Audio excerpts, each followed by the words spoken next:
itong dalawa. Kayo na yung magkwento. Sige.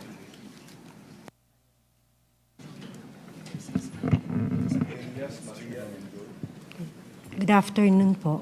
But we have their real names. Nandiyan naman sa invitation. Thank you. Okay, so we are working for our boss, Rico Ocampo, who was the previous tenant of 30 Tamarind at Forbes Park. 30 Tamarind South Forbes. South Forbes, Yeah. sir. Kayo yung mga staff ni Mr. Rico Ocampo. Kami po, yes po, office staff po ni Yeah. Sir. Na siya yung tenant doon sa bahay na naibenta noong April 2023. Go ahead. That is Continue. correct, Your Honor. And then, during that time, January 29, we were CC'd sa email sa boss namin that we are being evicted January 31 at 3 p.m. Dapat nakalabas na kami ng place. Unfortunately, sa sobrang dami po ng gamit, we weren't able to comply with their deadline. So we have asked TJ Conti, who is the broker from Turnkey Properties. Nakipag-coordinate po kami to have an extension. And we were given until February 3, I think. To that was already 2024 po. And eventually you were evicted. And who informed you that you were being evicted? We were informed by our boss po. It was parang email po ng law firm. And then sinisi po kami ng boss namin for us to be aware that we have to leave the place by January 31, 2024 at 3 p.m. Yeah, I was able to talk to your boss, si Mr. Rico Ocampo. And he made mention na meron kayong nakaharap nung you were forcibly being pushed out of the residence. Nabanggit niya si Carla Discaya. Would you confirm that? That was February 1 po. Yeah. TJ Conti, he introduced us to the contractor, but he didn't mention the name. Yeah. But how did you know that that contractor being referred to by TJ Conti is actually Mr. Discaya? Well, actually, sir, we already mentioned to our boss nung lumabas yung mukha po ni Mr. Discaya.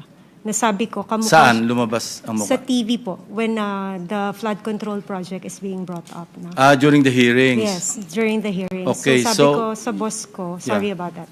Sabi ko po sa boss ko, tsaka sa colleague ko, tingnan nyo nga, ma'am, tingnan mo pong maigi itong mukha na to. Hindi ba ito yung contractor na pinakilala sa atin ni TJ Conti? And then we both agreed na siya nga.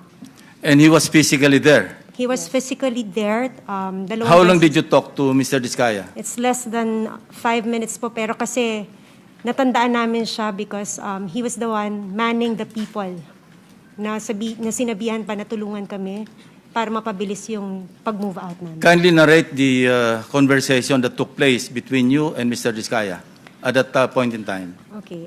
During February 1 po, it was just a short introduction by TJ Conti.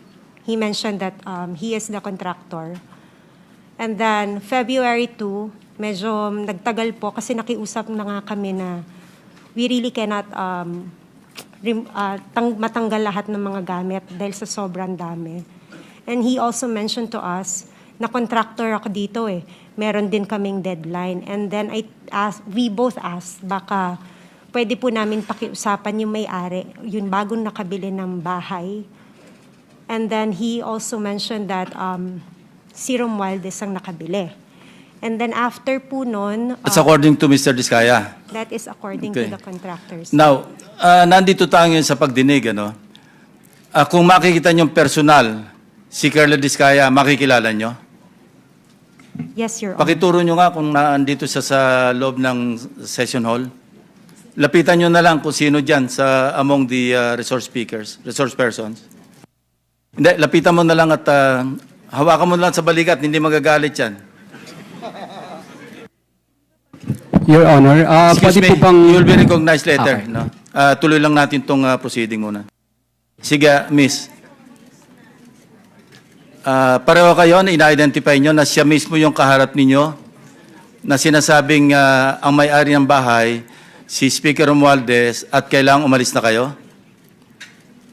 Kindly answer, use the microphone. Tama po, Your Tama po, sir. So maski ngayon, sa susunod na panahon, sa ibang pagkakataon, ganyan pa rin ang inyong magiging statement. Correct, Your Honor. O ngayon, Curly, it's your turn. Your Honor, okay lang po ba tanggalin nila yung face mask nila? Kasi sa totoo lang po, talagang hindi ko sila naaalala kahit sa panaginip ko na naginip It's not ako ng for you to bangungot. identify them, it's for them to identify you. No? Your Honor, wala po kasi akong maalalang transaction Well, at saka that's your nakapas. option to deny. What we are establishing here is the fact that there are two witnesses present here under oath na sinasabing nagpunta ka doon at nine-name drop mo, totoo man o hindi, si Speaker Romualdez na siyang nagmamay-ari, bagong may-ari noong number 30 Tamarind Street sa South Forbes. Yun lang naman eh. It's not for you to be able to, hindi naman ikaw ang witness against them eh. I don't know if I'm correct. Secretary Bida, kindly help me out, or Dong, PG Dong. Tama ba yon? Wala siyang karapatan na i-identify yung nagturo sa kanya? Opo. Ang right to confrontation ho kasi, kung yun ho ang iniisip ni Mr. Diskaya, will come at the appropriate time. But for purposes of identification, ang kakailanganin lang po ay yung taong mag-identify dun sa taong kikilalanin. Thank you, PG Dong.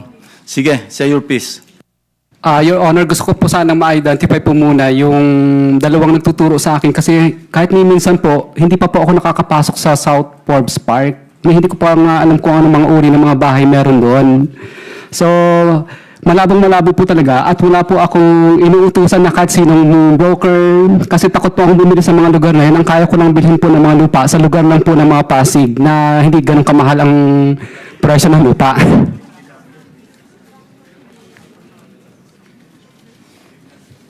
Hindi ko naman sasabing bumili ka eh. Hindi naman yan sinasabi, ikaw ang bumili. Anyway, that's it, ano? Ang sabi, Mr. Chairman, contractor daw. Ikaw daw ang contractor. Yun ang sabi. Hindi sinabi ikaw ang bibili.